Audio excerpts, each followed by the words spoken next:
Hey guys, Ningen here bringing you another Dragon Ball Z Dokkan battle video. So today we are going to talk about the details of the Team Bardock and the Dokkan Fest transforming Bardock. Shout out to anyone who checked out my speculation video yesterday.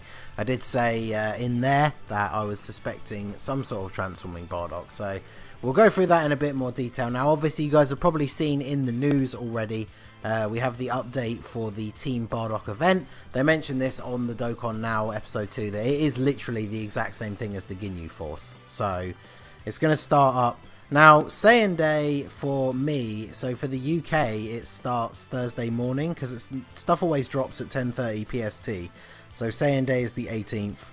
I assume it'll drop on the 19th, but we'll probably find out in the news somewhere around here exactly when it's going to drop. So the thing about that is it's technically Thursday morning for me, so that would make sense actually because it drops Wednesday for America, Thursday for like Europe, and it will start with Bardock, which kind of makes sense, I guess, which is also good because it means if you pull the summonable Bardock, you can use this guy to farm his super attack, which is actually really good.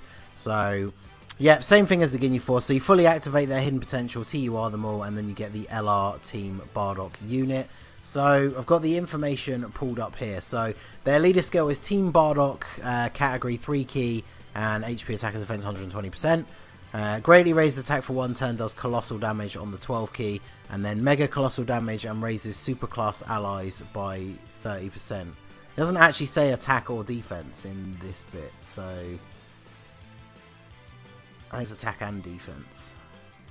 But passive skill, superclass allies, attack and defense 30%, plus an additional attack and defense 30% for Team Bardock category allies. So they'll make a really decent support unit on other teams if you're bringing any Team Bardock category allies. I haven't seen the confirmed list, so if they add the like the Great Ape versions of the Team Bardock to this category, which hopefully they will, because the Ginyu Force is good, but it's very limited by the fact that it is literally only those units, and then the Battlefield LR Ginyu.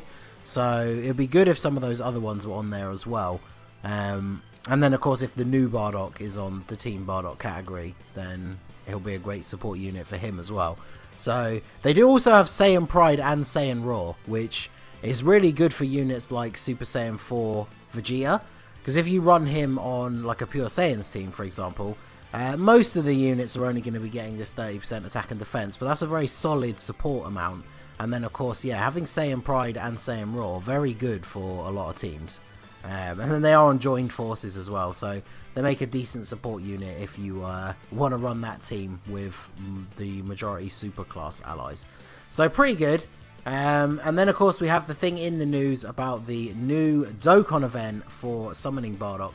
Obviously it doesn't actually say really anything about it other than that it's coming soon, and I'm pretty sure that's the artwork from the Int one from the World Tournament, but pretty awesome. So this is transforming Bardock. This is his transformed art. Looks awesome. Is literally the bit from the episode of Bardock where he's like walking towards Chilled, which is pretty cool.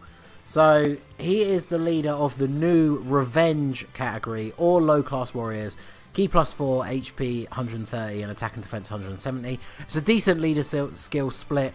I think technically attack and HP 170, defense 130 is the best, but this is going to work out very nicely. And key 4 is actually really good because this is a typical sort of leader skill we would expect to see, but with 3 key, so that's actually pretty decent. And then we saw from the Dokkan Now episode that this is going to include a lot of like extreme characters as well, so we're going to be able to make a good mix of teams here. So his passive skill, attack and defense 120%, and then an additional 10% per low class warrior ally on the team up to 50%. So there's a couple of good low class warriors that you can bring even if you want to bring sort of top tier units, and we'll go through some of those in a bit. His attacks are effective against all types when there's a wicked bloodline category enemy, so that's awesome.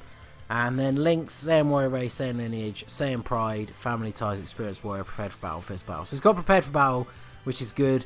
Having Saiyan Pride is good for Vegeta units and stuff, very good. And then his super attack, he raises defense and causes immense damage to the enemy. So infinite stack defense, that's very good, obviously for the crazy long events. And then his transformation is actually an active skill. So he's able to transform after 4 turns or literally straight away if you're fighting a wicked bloodline enemy. That's awesome because there's a lot of stages on Super Battle Road, like obviously the old school mono stages. We don't know what the enemies on the newer ones are going to be. But like even on the super only stage, the first fight is against Frieza and his minions from Resurrection of F. So you could technically transform him on turn 1. And then after his super attack, after his transformation, his super attack now raises attack and defense for 1 turn, does immense damage and greatly lowers defense. And then his passive, attack 180% and defense 100%. Attacks effective against all types when attacking extreme type enemies. So that's really, really good because that doesn't have to be Wicked Bloodline anymore. Key +3, chance of performing a critical hit and evading enemies' attacks 18%. And reduces damage received by 18% for 5 turns from the start of the turn. Damn, so 18% seems a bit weird, but it's really good for dodge, because obviously if you give a non-int unit full dodge, the highest you could get to is 15, which is usually a waste unless it's a support unit. So just having a built-in, what is essentially equivalent of level 18 dodge is pretty good. And then also reduces damage by 18%. 18 seems like a weird number, but obviously they're going for this like 318 like meme because of the date for Saiyan Day. So 18% is decent, not bad at all. And then yeah, from the first 5 turns, you've got that chance of critting and dodging and reducing damage. And then if that wasn't enough, launches an additional attack that has a high chance of becoming a super, and all attacks become guaranteed crits when there is a Wicked Bloodline enemy. So if we get, like, obviously we've had the Legendary Goku event for ages, and we've always been speculating about what would be next. If they do a Legendary Frieza event, this man is going to be absolutely destroying that event. And then yeah, he picks up Super Saiyan and the First Awakened. And he is on a lot of categories, although, yeah, he's on Low Class Warrior, obviously, because he's the lead, but he's not on Team Bardock, so it looks like they potentially are restricting that. Obviously, this Bardock comes from the episode of Bardock after Team Bardock's all been killed, so maybe, I'm really hoping they'll include the Great Ape versions on there. So I wanted to show you this as well, because this was on the Reddit. Somebody put this together, which I think is pretty awesome.